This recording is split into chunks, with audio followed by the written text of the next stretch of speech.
محلے کے کچھ مرد بھی اندر آ گئے۔ ابا جو کچھ دیر سے کمرے میں آرام کر رہا تھا، شور سن کے باہر آیا۔ اسے کچھ سمجھ نہ آیا۔ وہ اوپر آیا، مجھے دیکھ کے اس کی آنکھیں پھیل گئیں۔ یہ کیا ہو رہا ہے؟ یہ ہماری بیٹی ہے۔ ماں نے کچھ کہنا چاہا مگر الفاظ نہ نکلے۔ ابا نے ایک بار مجھے دیکھا، میرے پھولے پیٹ کو، میرے پسینے سے تر چہرے کو، اور پیچھے ہٹ گیا۔ یہ جھوٹ ہے، یہ سب جھوٹ ہے۔ اس کی آواز میں لرزش تھی۔ محلے والوں کی نظریں مجھ پہ تھیں اور سب جیسے ایک ساتھ بول اٹھے، تم نے یہ کیا چھپایا؟ پوری برادری کو رسوا کر دیا۔ ماں نے کہا، ہم نے اسے چھپایا تھا تاکہ معاملہ ختم ہو جائے۔ ہم عزت بچانا چاہتے تھے۔ ابا نے زور سے کہا، عزت؟ یہی عزت تھی جو میرے گھر میں چھپا کے رکھی تھی۔ میں کچھ نہ کہہ سکی۔ میری آواز تکلیف میں گم ہو چکی تھی۔ زچگی کے درد کے ساتھ اندر کا سچ بھی باہر آ گیا۔ کسی نے کہا، اسے ہاسپٹل لے جاؤ ورنہ جان خطرے میں پڑ جائے گی۔ ابا نے غصے سے دروازہ بند کر دیا۔ نہیں، یہ اب اس گھر میں نہیں رہ سکتی۔ اسے جہاں لے جانا ہے لے جاؤ، لیکن میرے گھر سے نکل جائے۔ ماں نے میری طرف دیکھا اور پھر خاموشی سے سر جھکا دیا۔ شاید اس کے پاس اب کوئی لفظ باقی نہیں بچا تھا۔ کچھ دیر بعد وہ اوپر آئی۔ ہاتھ میں ایک بڑی چادر تھی۔ اٹھ، چل، جو ہونا تھا ہو چکا۔ اب ہم تجھے یہاں نہیں رکھ سکتے۔ میں بمشکل اٹھی، دوپٹے میں اپنے آپ کو لپیٹا۔ محلے کی ایک عورت نے سہارا دیا۔ ہم نیچے اترے۔ سب کی نظریں جیسے میرے وجود کے ہر زخم کو گن رہی تھی۔ دروازے پہ کھڑے ابا نے نظریں پھیر لی۔ میں جانتی تھی اب یہاں واپسی ممکن نہیں تھی۔ ماں نے بس اتنا کہا، بس اب چپ رہنا، جو باقی عزت ہے وہ بچا لے۔ رات کے وقت مجھے ایک رکشے میں بٹھایا گیا۔ ایک چھوٹے ہاسپٹل کی طرف روانہ کر دیا گیا جہاں نہ سوال ہوتے ہیں نہ جواب۔ وہاں پہنچ کے ایک نرس نے ماں سے کاغذات مانگے۔ ماں نے پیسے تھمائے اور کہا، بس چپ چاپ کام کرو، نام مت پوچھنا۔ میں نے ڈھال ہو چکی تھی، آنکھوں میں دھند تھی، دل میں خالی پن اور ہاتھ میں کچھ بھی نہیں۔ صبح سورج نکلا تو میں ایک نئے مقام پہ تھی، ایک ایسا مقام جہاں کوئی نام، رشتہ یا شناخت نہیں تھی، بس میں تھی اور ایک بچہ جو آنے والا تھا، جس کی شناخت بھی مجھ جیسے سوالوں میں گم تھی۔ میں سمجھی تھی کہ یتیم خانے میں مجھے پناہ ملے گی، لیکن وہاں بھی میری عزت خطرے میں تھی۔ ہاسپٹل میں بچے کی پیدائش کے 2 دن بعد ماں مجھے ایک چھوٹے سے ادارے میں چھوڑ گئی۔ یہاں کچھ دن رہ لینا، جب سب ٹھیک ہو جائے تو دیکھیں گے کیا کرنا ہے۔ دروازہ بند ہوا اور وہ چلی گئی۔ یہ یتیم خانہ تھا جہاں بے سہارا عورتیں اور بچے رہتے تھے۔ دروازے پر ایک درمیانی عمر کی عورت نے میرا استقبال کیا، اپنا نام رضیہ بتایا، ہلکے لہجے میں بولی، ہم سب یہاں ایک دوسرے کے درد کی بہنیں ہیں، ڈرنے کی ضرورت نہیں۔ میں نے خاموشی سے سر ہلایا، بچے کو گود میں لے کے اندر داخل ہوئی۔ کمرے چھوٹے چھوٹے تھے، بیڈز قریب قریب لگے تھے، ہر بیڈ پہ ایک کہانی سو رہی تھی اور ہر چہرے پہ کسی راز کا بوجھ تھا۔ پہلے چند دن بہت خاموش گزرے۔ میں دن بھر بچے کی دیکھ بھال میں لگی رہتی۔ رضیہ مجھے اکثر بلاتی، روزمرہ کے کام سمجھاتی، کبھی کپڑے طے کرنے کا کہتی، کبھی کچن میں مدد کے لینے کے بہانے کچھ وقت گزارنے کو کہتی۔ ایک دن بولی، جو یہاں آتی ہے ان کی زندگی کا صفحہ خالی نہیں ہوتا۔ میں سب کی باتیں لکھتی ہوں، کسی کو بھولنے میں مدد ملتی ہے، کسی کو سچ بولنے میں۔ میں نے کہا، میرے پاس سچ ہے لیکن ثبوت نہیں۔ اس نے پوچھا، تو لکھوا دو، ہلکا ہو جائے گا دل۔ میں نے ہاں کر دی۔ وہ ایک کاپی نکال لائی اور سب کچھ لکھنے لگی۔ ایک شام رضیہ کی غیر موجودگی میں اس کا بھائی آیا، درمیانی عمر کا مرد، رسمی سا سلام اور عجیب سی نظریں۔ پہلی بار مجھے اس کے انداز سے ناگواری گزری۔ میں نے بچہ اٹھایا اور دوسرے کمرے میں چلی گئی۔ اگلے دن وہ دوبارہ آیا۔ رضیہ نیچے کسی کام سے گئی ہوئی تھی۔ اس نے مجھے تنہا دیکھ کے کہا کہ بچے کے والد کا کیا بنا؟ میں نے نظریں جھکا کے جواب دیا کہ نہیں معلوم۔ وہ مسکرایا، عجیب بات ہے نا، ماں کو نہیں پتا بچہ کس کا ہے۔ میں کچھ نہ بولی۔ وہ تھوڑا قریب آیا، میری آپا تو سب لکھتی ہیں، تم نے بھی سب بتایا ہوگا۔ میرے دل میں خطرے کی گھنٹی بجنے لگی۔ میں نے بچہ اٹھایا اور سیدھا کمرے میں چلی گئی، دروازہ بند کیا، دل دھڑکنے لگا۔ اگلے دن میں نے رضیہ کو بتایا، آپ کا بھائی عجیب انداز سے بات کرتا ہے، مجھے اچھا نہیں لگا۔ اس نے حیرانی سے دیکھا۔ کیا کہا اس نے؟ میں نے سب بتا دیا۔ وہ خاموش ہو گئی۔ میں سمجھتی ہوں، آئندہ اگر کچھ ہو تو مجھے فوراً بتانا، میں بات کروں گی۔ 2 دن سب ٹھیک رہا۔ میں مطمئن ہو گئی کہ شاید رضیہ نے بھائی کو کچھ سمجھایا ہوگا، لیکن اس کے بعد ایک دن وہ پھر آیا۔ رضیہ کسی کام سے شہر گئی ہوئی تھی۔ اس دن اس نے مجھے آفس میں بلایا، کہا، تم سے کچھ بات کرنی ہے، آؤ ذرا۔ میں بچہ گود میں لے کے گئی۔ کمرے میں داخل ہوتے ہی اس نے دروازہ بند کر دیا۔ میں نے چونک کے پوچھا، کیا ہوا؟ وہ آہستہ سے بولا, مجھے تمہاری مدد کرنی ہے لیکن تمہیں بھی سمجھنا ہوگا. تم جیسی عورتوں کو تو سہارا چاہیے ہوتا ہے, اور سہارا دینے والا کچھ تو مانگتا ہے نا. میرے ہاتھ کی گرفت بچے پہ سخت ہو گئی. دروازہ کھولو. وہ آگے بڑھا. ڈرنے کی ضرورت نہیں, میں صرف بات کر رہا ہوں. تم یہاں کب تک یوں ہی رہو گی؟ تمہارے پاس کچھ بھی تو نہیں. میں پیچھے ہٹی. میں چیخوں گی. وہ ہنسا. یہاں کون سنتا ہے, سب کو پتا ہے تم یہاں کیوں آئی ہو. میں نے زور سے چیخ ماری, رضیہ باجی.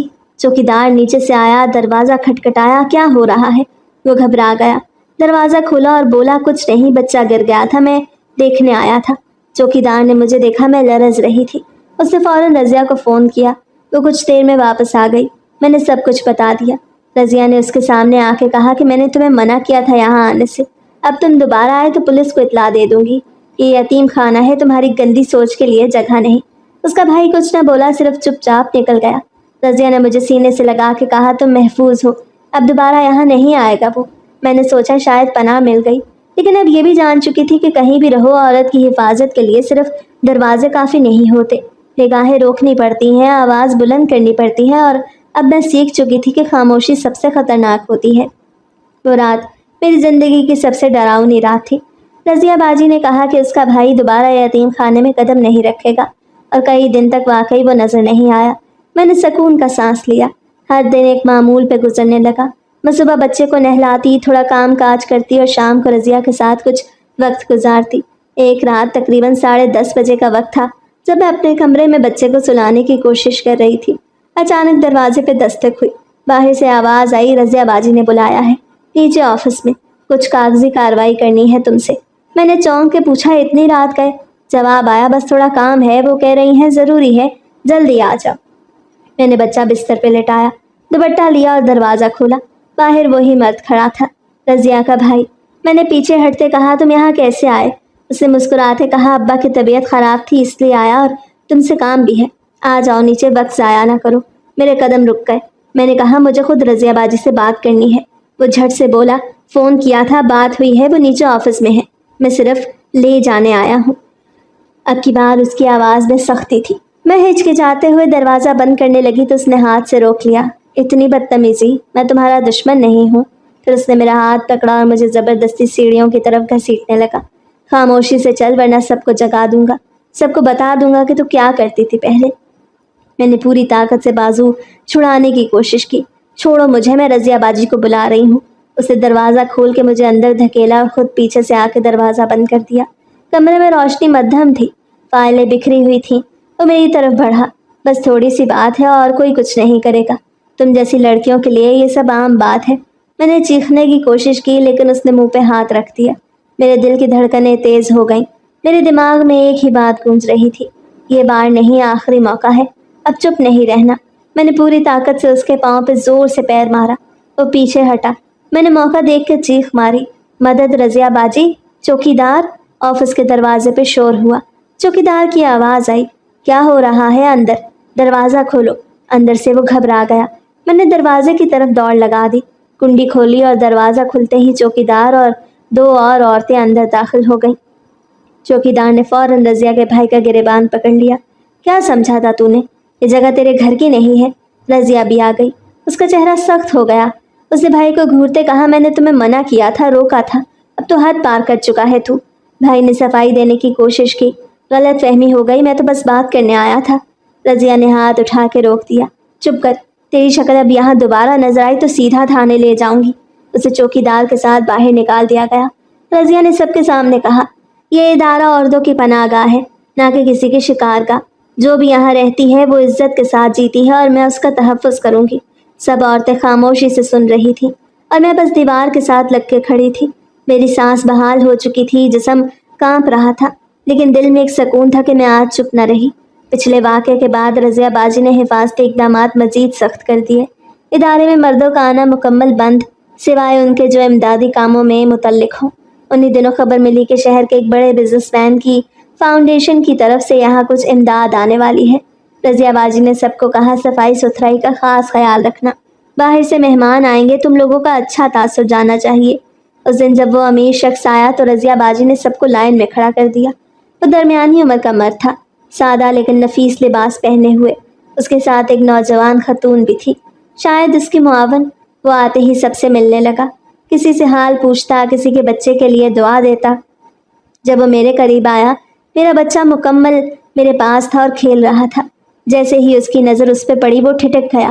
ایک لمحے کو جیسے اس کی آنکھیں جم گئیں۔ اس نے گردن جھکا کے غور سے میرے بچے کو دیکھا، پھر ایک قدم اور قریب آ کے رک گیا۔ یہ بچہ تمہارا ہے؟ میں نے سر ہلایا۔ جی۔ وہ جھجک کے بچے کے چہرے کے سامنے آیا، جیسے کچھ پہچان رہا ہو۔ کیا نام ہے اس کا؟ میں نے کہا فرحان۔ اس نے آہستہ سے دہرایا، فرحان۔ پھر اچانک وہ سیدھا ہوا، میری طرف دیکھا، آنکھوں میں جیسے حیرت، شناسائی اور الجھن ایک ساتھ تھی۔ تم ہی ہو؟ میں نے چونک کے کہا۔ کیا مطلب؟ اس نے رضیہ باجی سے اجازت مانگی، مجھے اس لڑکی سے اکیلے میں کچھ بات کرنی ہے، صرف 2 منٹ۔ رضیہ باجی نے میری طرف دیکھا۔ اگر تمہیں ٹھیک لگے۔ میں نے ہچکچاتے ہوئے ہاں کر دی۔ ہم آفس کے کمرے میں چلے گئے۔ اس نے دروازہ بند کیا اور میری طرف آ کے بولا، تم مجھے نہیں پہچانتی لیکن میں تمہیں جانتا ہوں، یا کم از کم اب پہچان رہا ہوں۔ میں نے کہا، آپ کی بات میری سمجھ میں نہیں آ رہی۔ وہ میز کے پاس جا کے کھڑا ہوا، گہری سانس لی۔ یہ بچہ، اس کی آنکھیں، اس کا ماتھا، سب کچھ میری ہی طرح ہے۔ میں نے الجھ کے کہا، یہ بچہ ناجائز ہے، مجھے خود نہیں معلوم یہ کس کا ہے۔ وہ سن کے خاموش ہو گیا، پھر ایک لمحے بعد بولا، تو تمہیں واقعی کچھ یاد نہیں؟ میں نے کہا، نہیں، کچھ بھی نہیں۔ میں نے کبھی کسی مرد سے رشتہ نہیں رکھا، نہ دوستی کی، نہ رابطہ، مگر یہ بچہ کیسے ہوا اور میری دنیا بدل گئی نہیں معلوم۔ وہ تھوڑی دیر چپ رہا، پھر میری آنکھوں میں دیکھ کے بولا، میں تمہیں مجرم مانتا ہوں، کیونکہ تم غائب ہو گئی تھی جب مجھے تمہاری سب سے زیادہ ضرورت تھی۔ میں پیچھے ہٹ گئی۔ میں کیسے؟ اس نے کہا، میں سب بتاتا ہوں، لیکن پہلے ایک بات، تمہاری یادداشت واقعی چلی گئی ہے؟ کوئی واقعہ، کوئی رات، کوئی حادثہ، کچھ بھی یاد نہیں؟ میں نے سر جھکا لیا۔ بس ایک دھندلا سا خواب، ایک بس کا حادثہ، اور پھر میں ہاسپٹل میں تھی، باقی کچھ بھی یاد نہیں۔ وہ زور سے کرسی پہ بیٹھ گیا۔ تو پھر جو میں سوچ رہا ہوں شاید وہی سچ ہے۔ میں تمہیں ڈھونڈتا رہا لیکن تم ملتی ہی نہیں تھی۔ میں نے نرمی سے پوچھا، آخر بات کیا ہے؟ آپ کون ہیں؟ آفس کے کمرے میں خاموشی چھا گئی۔ کامران سامنے بیٹھا تھا اور میں کرسی کے کنارے سمٹی، جیسے الفاظ کی چوٹیں جسم پہ لگ رہی ہوں۔ اس نے میز پہ انگلیوں سے تھپ تھپاتے ہوئے بات شروع کی۔ میرا نام کامران ہے، میری شادی کو 7 سال ہو چکے تھے۔ میری بیوی بہت ماڈرن تھی، اسے بچے سے نفرت سی تھی، کہتی تھی میرا جسم خراب ہو جائے گا، میری آزادی ختم ہو جائے گی۔ میں نے خاموشی سے سنا۔ وہ ایک لمحے کے لیے رکا، پھر بولا، میں نے بہت سمجھایا، علاج کروایا، لیکن وہ تیار نہیں ہوئی۔ پھر میں نے خود ہی ایک فیصلہ کیا، غلط یا صحیح۔ اس وقت مجھے لگا کہ مجھے وارث چاہیے کسی بھی قیمت پر۔ میں نے آہستہ سے پوچھا، پھر؟ وہ بولا، ایک دوست کے ذریعے میری ملاقات ایک لیڈی ڈاکٹر سے ہوئی، پرائیویٹ کلینک چلاتی تھی۔ میں نے اپنا مسئلہ بتایا، وہ فوراً مان گئی۔ کہنے لگی کہ ایسی عورتیں مل جاتی ہیں جنہیں ہوش میں ہی نہیں ہوتا اور وہ استعمال ہو جاتی ہیں، بس پیسہ چاہیے ہوتا ہے۔ میرے ہاتھ کانپنے لگے۔ یعنی آپ لوگوں نے کسی بے خبر عورت کو چنا؟ وہ آنکھیں بند کر کے بولا، ڈاکٹر نے کہا کہ تم ایک حادثے کا شکار ہو کے ہاسپٹل لائی گئی اور شاید لمبے وقت تک کوما میں رہو گی۔ وہ وقت اس نے استعمال کیا۔ کہنے لگی، یہ بہترین موقع ہے۔ میں نے حیرانی سے پوچھا، تو تم نے ہاں کر دی؟ اس نے میری طرف دیکھے بغیر کہا، میں بے چین تھا، پاگل ہو چکا تھا۔ میں نے کہا، ٹھیک ہے، اگر بچی ہوش میں نہ آئی تو وہ سب کچھ ممکن ہوگا۔ میرے دل میں جیسے کچھ ٹوٹنے لگا۔ تمہیں پتہ بھی ہے یہ کیا تھا؟ ایک جیتے جاگتے انسان کے ساتھ ایسا کرنا، وہ بھی اس کی لا علمی میں۔ کامران نے سر جھکا لیا۔ مجھے بعد میں احساس ہوا، لیکن تب صرف بچہ چاہیے تھا۔ میں نے بے یقینی سے پوچھا، اور جب مجھے ہوش آیا؟ وہ بولا، ڈاکٹر نے کہا کہ تم ہاسپٹل سے جا چکی ہو، اسے لگا کہ تمہیں ابھی کئی دن تک ہوش نہیں آئے گا، لیکن تم جلدی ہوش میں آ گئی۔ جب میں دوبارہ آیا تو تم غائب تھی۔ کمرے میں کچھ دیر کے لیے خاموشی طاری ہو گئی۔ پھر میں نے کہا، تو میرا بچہ؟ وہ بولا، میں یہ دعویٰ نہیں کر سکتا کہ وہ میرا ہے، لیکن جب میں نے اس کی شکل دیکھی تو جیسے آئینہ تھا۔ میں نے نظریں چرا لی۔ مجھے جو کچھ بتایا گیا وہ صرف طعنے تھے، الزامات تھے۔ میں نے اپنی ماں کی مار کھائی، باپ کے دھکے سہے، معاشرے کی ذلت برداشت کی، اور تمہارے لیے یہ صرف ایک سودا تھا۔ کامران نے آہستہ سے کہا، مجھے تم سے معافی مانگنی ہے، لیکن میں جانتا ہوں یہ کافی نہیں۔ میں نے کرسی سے اٹھتے ہوئے کہا، سچ یہ ہے کہ تم نے جو کچھ کیا اس نے میری پوری زندگی بدل دی۔ مجھے سب کچھ کھو دینا پڑا، خود کو بھی۔ وہ بھی اٹھا۔ میں تمہیں اختیار دیتا ہوں، چاہو تو پولیس میں جا سکتی ہو، مجھے عدالت لے جا سکتی ہو، میں ہر بات مانوں گا، لیکن اگر چاہو تو میں تمہارے اور بچے کی زندگی سنوار سکتا ہوں۔ میں اب خود بھی تنہا ہوں۔ میں رکی، پلٹ کے دیکھا۔ یہ وقت تمہارے وعدوں کا نہیں، اب تمہیں اپنے عمل سے ثابت کرنا ہوگا۔ وہ بولا مجھے موقع دو، میں چاہتا ہوں اس بچے کو وہ پہچان ملے جس کا وہ حقدار ہے۔ میں نے کچھ نہ کہا، میرے دل میں طوفان تھا، لیکن ایک بات طے ہو چکی تھی، اب سچ چھپانے کا وقت نہیں رہا تھا۔ کامران کی باتوں کے بعد میں چپ چاپ اپنے کمرے میں واپس آ گئی۔ ایک منظر واضح ہونے لگا۔ میں بس میں بیٹھی تھی، سیٹ کی کھڑکی کے پاس، ساتھ میری ماں بیٹھی تھی۔ ہمیں گاؤں جانا تھا۔ راستے میں بارش ہونے لگی، سڑک پھسلن والی تھی۔ اچانک ایک زوردار جھٹکا لگا، چیخیں بلند ہوئیں، بس ایک طرف لڑکھڑا گئی۔ میں نے ماں کی طرف دیکھا، اس نے مجھے اپنی طرف کھینچا، لیکن میری آنکھیں بند ہو گئیں۔ اگلا منظر سفید روشنیوں سے بھرپور تھا۔ ہاسپٹل کا کمرہ، ارد گرد ہلچل، آوازیں، لیکن سب دھند میں لپٹی ہوئی۔ ایک خاتون کہہ رہی تھی شاید کوما میں چلی گئی ہے۔ دوسری آواز آئی ابھی کچھ کہنا مشکل ہے، جسم رد عمل نہیں دے رہا۔ میرے ہاتھوں میں ڈرپ لگی ہوئی تھی، آنکھیں کھلی ہوئی تھی مگر کچھ نظر نہیں آ رہا تھا۔ میں سن تو سکتی تھی لیکن ہل نہیں پا رہی تھی، جیسے جسم کسی اور کا ہو گیا ہو۔ کوئی عورت میرے قریب آ کے کچھ انجیکشن لگا رہی تھی۔ ایک بار کان میں آواز آئی، بس یہی وقت ہے، سب خاموشی سے ہو جائے گا۔ پھر اندھیرا چھا گیا۔ میں نے سانس زور سے لی، آنکھیں کھول دیں۔ کمرے میں اندھیرا تھا، صرف ایک مدھم بلب جل رہا تھا۔ بچہ گود میں سکون سے سو رہا تھا۔ میرا دل زور زور سے دھڑکنے لگا۔ یہ وہی ٹکڑے تھے جو برسوں میری یادداشت سے غائب تھے اور اب آہستہ آہستہ جوڑنے لگے تھے۔ صبح میں رضیہ باجی کے پاس گئی، مجھے کچھ یاد آیا ہے۔ وہ چونک گئی۔ کیا؟ میں نے اسے پوری بات سنائی، حادثہ، ہاسپٹل، انجیکشن، وہ آوازیں، سب کچھ۔ اس نے گہری سانس لی۔ تو یہ وہی دن تھا جب تمہاری ماں تمہیں واپس لے آئی تھی؟ میں نے سر ہلایا۔ ہاں، وہ مجھے ہاسپٹل سے لے آئی اور کبھی کچھ نہیں بتایا کہ وہاں کیا ہوا۔ شاید اسے بھی پورا علم نہیں تھا۔ رضیہ نے سوچتے ہوئے کہا، یہ سب وہ ڈاکٹر کر سکتی ہے جس نے کامران کو سہارا دیا تھا۔ اسے تمہیں ایک اعلیٰ کار سمجھا۔ میں خاموش رہی، ایک انجانا دکھ اندر اتر رہا تھا۔ پھر میں نے دھیرے سے کہا، لیکن اب مجھے سب جوڑنے کی ضرورت ہے۔ اسی دن میں نے فیصلہ کیا کہ ایک بار اس ہاسپٹل کو ضرور دیکھوں گی جہاں مجھے رکھا گیا۔ رضیہ باجی نے کہا، تم اکیلی نہ جاؤ، میں ساتھ چلوں گی۔ اگلے دن ہم دونوں اسی پرانے ہاسپٹل گئے۔ پرانی فائلوں کی تلاش میں 2 گھنٹے لگے۔ آخر کار ایک رجسٹر ملا جس میں میری ماں کا نام درج تھا، میرے ساتھ ایک اور عورت کے دستخط بھی، وہی ڈاکٹر۔ میں نے نرس سے پوچھا، یہ ڈاکٹر کہاں ہے؟ اس نے کہا، اب یہاں کام نہیں کرتی، کلینک کھول لیا ہے شہر کے کسی دوسرے کونے میں۔ میں نے پتہ لکھوا لیا۔ ہم اسی دن شام کو اس کلینک پہنچے۔ اندر داخل ہوئے تو ریسیپشن پہ وہی چہرہ تھا جو کبھی دھند میں نظر آیا تھا۔ ڈاکٹر مجھ پہ نظر پڑتے ہی ساکت ہو گئی۔ میں نے کہا، پہچانا؟ وہ جھجکی۔ نہیں، آپ کون؟ میں نے کہا، یادداشت چلی گئی تھی لیکن اب آہستہ آہستہ واپس آ رہی ہے، شاید آپ کی وجہ سے۔ وہ خاموش ہو گئی۔ کچھ کہنا چاہا لیکن زبان ساتھ نہیں دے رہی تھی۔ میں نے قدم آگے بڑھایا۔ کیا آپ نے میرے ساتھ وہ کیا جو کامران نے کہا؟ اس کے چہرے کا رنگ زرد ہو چکا تھا۔ میں صرف ایک ذریعہ تھی، سب کچھ پیسے اور مجبوریوں کا کھیل تھا۔ تمہیں کچھ پتہ نہیں چلنا تھا، تم کومے میں تھی، ہمیں لگا ہوش میں آنے میں مہینے لگیں گے۔ رضیہ بولی، تم نے جو کیا وہ ایک زندگی کی چوری تھی۔ ڈاکٹر نے سر جھکا لیا۔ میں اس کا کفارہ نہیں دے سکتی۔ میں نے کہا، میں یہاں سزا یا بدلہ لینے نہیں آئی، صرف سچ جاننے آئی تھی۔ ہم واپس آ گئے، لیکن اب کہانی مکمل ہو چکی تھی۔ اس دن کے بعد جب ساری حقیقت میرے سامنے آئی، میری زندگی میں ایک خاموشی چھا گئی۔ وہ خاموشی جس کے پیچھے بہت سے سوالات تھے، بہت سے خدشات اور ایک اندیکھے فیصلے کا بوجھ۔ کامران نے مجھ سے رابطہ رکھا، روز کوئی نہ کوئی پیغام، کبھی بچے کے لیے تحفہ، کبھی صرف ایک سادہ سا جملہ، میں معافی چاہتا ہوں اور اپنی ذمہ داری نبھانا چاہتا ہوں۔ ایک شام رضیہ باجی نے مجھے آفس میں بلایا۔ کامران آیا تھا، تم سے ملنا چاہتا ہے۔ میں نے وقت نہیں دیا، چاہو تو تم فیصلہ کرو۔ میں نے کچھ سوچ کے کہا، بلائیں، میں ملوں گی۔ وہ آیا اور اس بار اس کا لہجہ بالکل مختلف تھا، خاموش، نرمی لیے ہوئے اور شاید کچھ سچائی کے قریب۔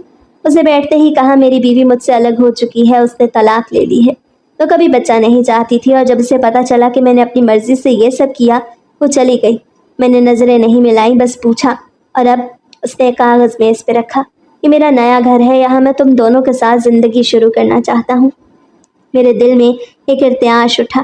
میں نے آہستگی سے کہا، تمہیں پتہ ہے میں تم پہ اعتبار نہیں کر سکتی، تم نے ایک وقت میں میری مرضی کے بغیر سب کچھ کیا اور اب مجھ سے مرضی مانگ رہے ہو۔ اس نے سر جھکا لیا۔ میں چاہتا ہوں تم خود فیصلہ کرو، اگر تم میری زندگی میں واپس نہ بھی آؤ تب بھی میں تمہارا اور بچے کا خیال رکھوں گا۔ میں قانوناً اسے اپنا نام دینا چاہتا ہوں اور تمہیں بھی عزت سے زندگی دینی ہے۔ میں نے کہا یہ سب قانونی کاغذوں سے بڑھ کے ہے۔ ایک ماں کے دل میں شک ہو تو وہ کاغذ کیا ہی بدلیں گے۔ اس نے کہا میں تمہیں وقت دے رہا ہوں، صرف اتنا کہتا ہوں کہ تم میرے ساتھ زندگی گزارنے کی مستحق ہو، اس کے بغیر خوف کے، چھپ کے نہیں بلکہ فخر کے۔ وہ چلا گیا۔ میں گھنٹوں خاموش رہی، رات دیر تک جاگتی رہی، سوچتی رہی کیا یہ وہی شخص ہے جس نے مجھے ایک سودا سمجھا، اور اگر وہ بدلا بھی تو کیا یہ بدلاؤ دیر پا ہے۔ میں نے پھر شام کو کامران کو بلایا، وہ آیا، وہی عاجزی، وہی نگاہ نیچی کیے۔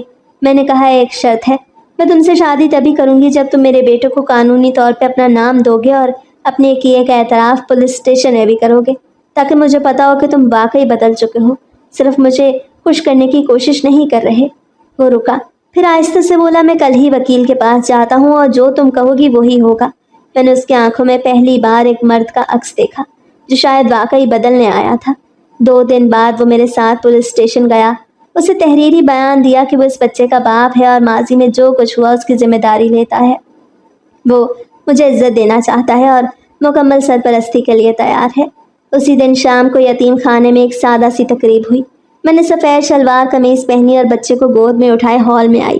کامران نے نکاح کے وقت میرا ہاتھ تھاما اور سب کے سامنے اعلان کیا، یہ میری بیوی ہے اور یہ بچہ میرا بیٹا ہے۔ رضیہ باجی نے آ کے میرے ماتھے پہ ہاتھ رکھا، آج تم نے اپنی کہانی کو مکمل کیا۔ میں نے خاموشی سے بچے کی پیشانی چومی۔ ایک طویل سفر ختم ہو چکا تھا، اب ایک نئی شروعات میرے سامنے کھڑی تھی، صاف راستوں والی، سچ پہ مبنی، بغیر کسی خوف کے۔ میں آج بھی ایک ماں ہوں، ایک بیوی ہوں، لیکن سب سے بڑھ کے میں اب خود کو پہچانتی ہوں۔ شادی کے بعد ہم نے یتیم خانے سے رخصتی لی۔ کامران نے شہر کے خاموش علاقے میں ایک درمیانی سائز کا صاف ستھرا گھر خریدا۔ جب ہم وہاں پہنچے تو دروازے پر پھولوں کی لڑیاں لٹک رہی تھیں۔ کوئی پرجوش استقبالیہ نہیں تھا، لیکن وہ سکون ضرور تھا جس کی مجھے برسوں سے تلاش تھی۔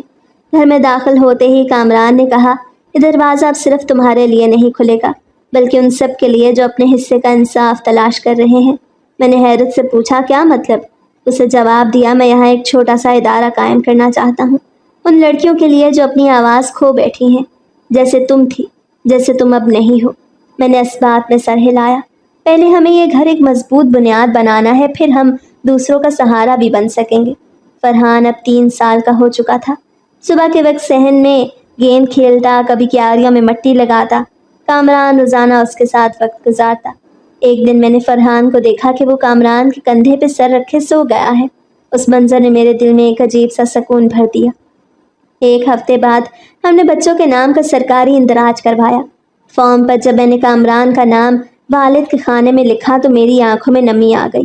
میرے سامنے ایک مکمل پہچان کھڑی تھی، میرے بیٹے کی اور میری بھی۔ میں نے روزانہ کی ڈائری لکھنے کا سلسلہ دوبارہ شروع کیا۔ شروع میں بس دن بھر کی سرگرمیاں، پھر گزری یادیں اور پھر مکمل کہانی۔ رضیہ باجی نے فون پہ مشورہ دیا، ان صفحات کو ضائع مت کرنا، شاید ایک دن یہ کسی اور کے کام آ جائیں۔ میں نے فیصلہ کیا کہ ان تحریروں کو کتاب کی صورت دوں۔ نام رکھا خاموشی کی چیخ۔ کامران نے کہا یہ تمہاری طاقت کی گواہی ہوگی۔ میں نے کہا یہ ان سب کی آواز ہوگی جنہیں کوئی سننے والا نہیں۔ میں نے لکھنا جاری رکھا، پرانی تصویریں، یتیم خانے کے دن، رضیہ باجی کے جملے، وہ آفس کا کمرہ جہاں میری چیخ سنی گئی، سب کچھ۔ ہر باب مکمل کرتے ہوئے میں خود کو ہلکا محسوس کرتی۔ ایک دن شہر کے ایک معروف پبلشر سے رابطہ کیا۔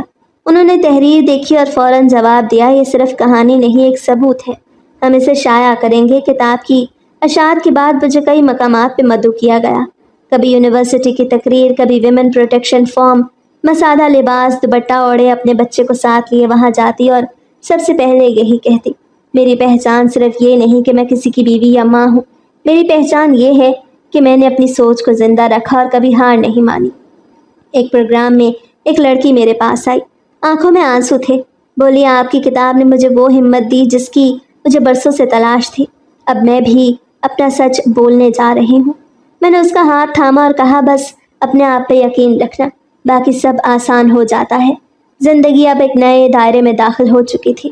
صبح بچے کے ساتھ کھیلنا، دوپہر میں کامران کے ساتھ نئے ادارے کی منصوبہ بندی، اور شام کو ڈائری کے اگلے صفحات۔ ایک دن کامران نے پوچھا، اگر تم ماضی میں جا سکتی تو کیا سب بدل دیتی؟ میں نے مسکرا کے کہا، نہیں، کیونکہ اگر سب آسان ہوتا تو میں خود کو کبھی پہچان بھی نہ پاتی۔ یہ جملہ میرے لیے بہت معنی رکھتا تھا۔ میں نے اپنا آپ جیتا تھا، اپنے الفاظ میں، اپنے فیصلوں میں، اپنی جنگ میں۔ کتاب کی اشاعت کو 6 ماہ ہو چکے تھے۔ رضیہ باجی نے فون کیا۔ یہ سب تم نے کیسے کر لیا؟ میں نے کہا، میں نے صرف سچ سے دوستی کی اور خاموشی کو لکھ دیا۔ آج میرا بیٹا میرا فخر ہے، میرا شوہر میرا احترام، اور میرا ماضی میری طاقت۔ اب میں جانتی ہوں میں ایک ماں ہوں، ایک بیوی ہوں، اور سب سے بڑھ کے میں وہ عورت ہوں جو اپنی شناخت خود بناتی ہے۔